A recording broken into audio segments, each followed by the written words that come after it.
Hey, good morning, everybody. It's Nugget of Truth Time with Pastor Matt on a Wednesday morning. That means prayer houses tonight. So please come join us if you get the chance.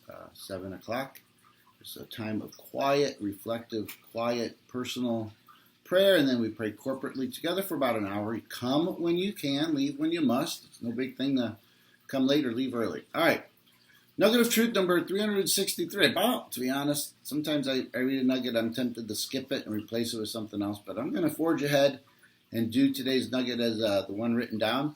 And I guess my concern was that sometimes prayer just seems so theoretical. Now, obviously, there's a mystery to prayer, which we're going to have to just embrace. We don't know exactly how it works.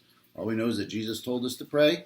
Jesus told us to pray with boldness, told us to pray for big things, gave us the authority to pray. And again, some of that is, to be honest, something philosophical and not always tangible. But I'm going to go ahead with the nugget today. And maybe it'll just spur you on or encourage you to think and just to consider praying a little bit differently. All right, nugget of truth number 363. We don't ask God to do the works.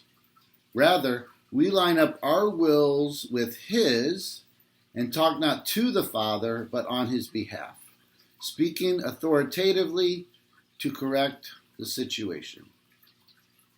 So basically, when we come to prayer, our default is just to ask God to do something. Change this, do this. But this is kind of taking a different tact on it. We don't ask God to do the works. Rather, we line up our wills with His. I think that's the key to this nugget. How do we line up our will with His will? What does God want to see happen?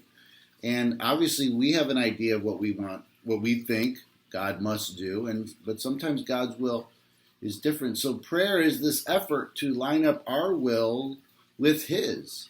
And again, that requires time, that requires intimacy, that requires some effort on our part. And it needs to start with the recognition that we can't always assume that our will is His will. And then we not talk to the Father, but on His behalf. You know, that's another interesting thought.